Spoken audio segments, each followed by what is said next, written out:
What will happen after we die? We started these programs by saying that it's one of the most important questions we can ever ask.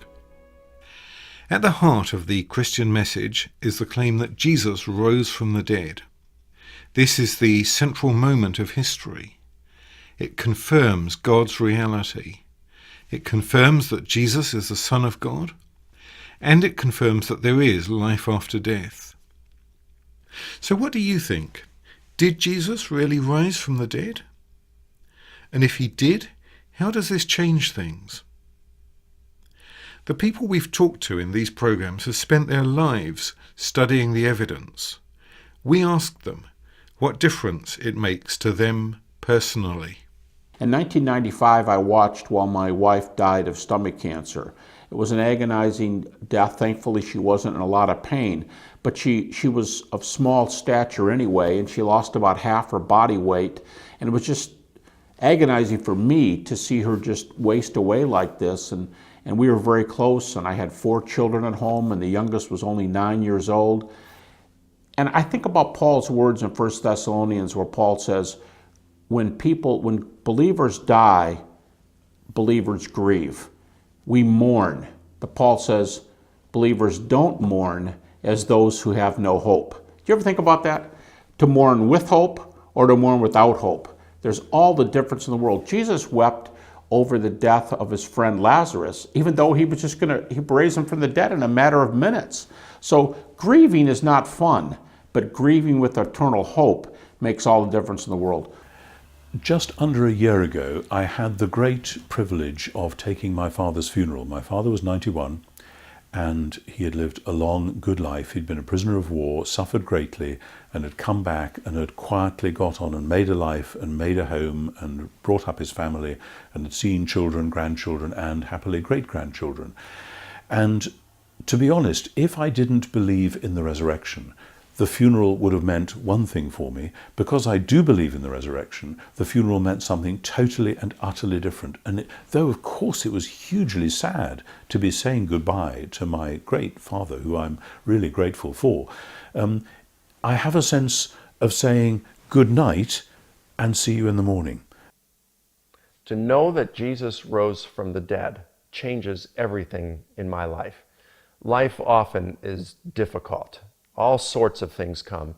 Loss of job, loss of income, loss of a loved one, diseases, families blowing up, relationships. These things are very trying in our lives.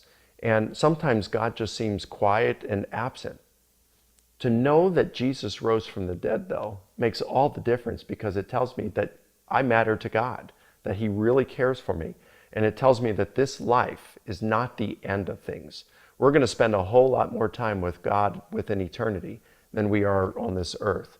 So it helps me to put things in perspective and to understand that this life is just a proving ground to mold me and to make me more like Jesus and to appreciate more of who God is.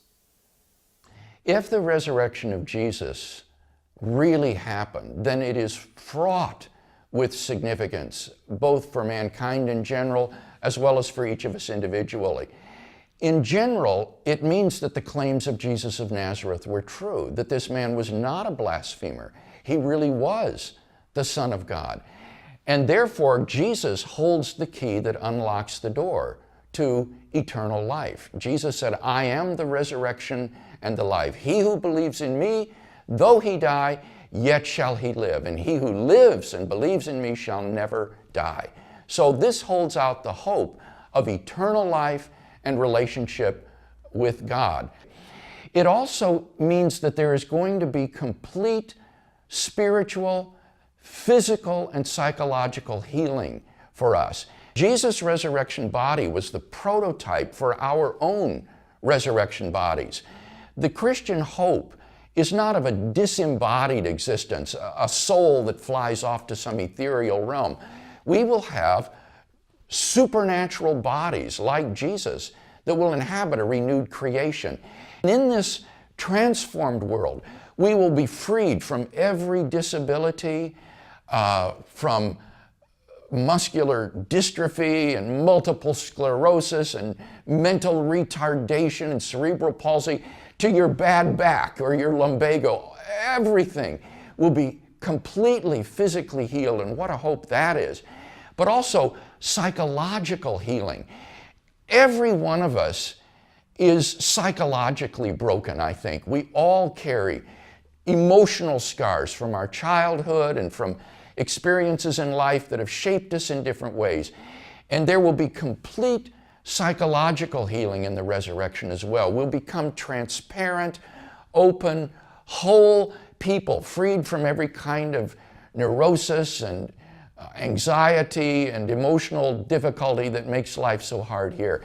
And then, of course, spiritual healing, freedom from sin, now to live righteous, pure lives that are pleasing to God. So there's tremendous personal hope, I think, as a result of the resurrection of Jesus. And I'm so glad that God has chosen to vindicate Jesus in this very public way as a basis for the wonderful Christian hope that we as Christians entertain. The great turning point in human history, the moment when everything changed, was when Jesus came out of the tomb on Easter morning. We live in a world which fools itself that the great turning point in history came in Europe and America in the 18th century, when we had what was called the Enlightenment, and with our new ideas and our new science and our new democracies, etc., we were actually going to solve the problems of the world. If you look back at the last couple of hundred years, you say, well, give me a break. If that's called solving the problems of the world, then we're going to have to think a bit better in the future. But actually that's because the Enlightenment has offered a parody of Christianity.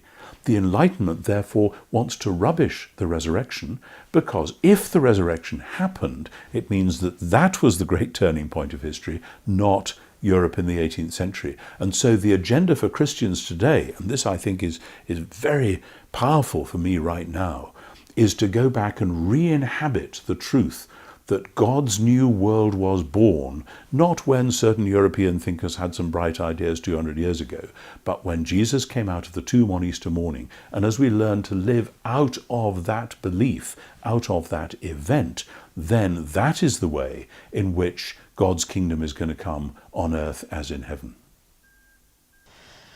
The resurrection makes a huge difference to me personally, because I'm not interested in following a religion based on somebody's ideas, or because my parents have told me something, or on something mythological, as uplifting as that may or may not be.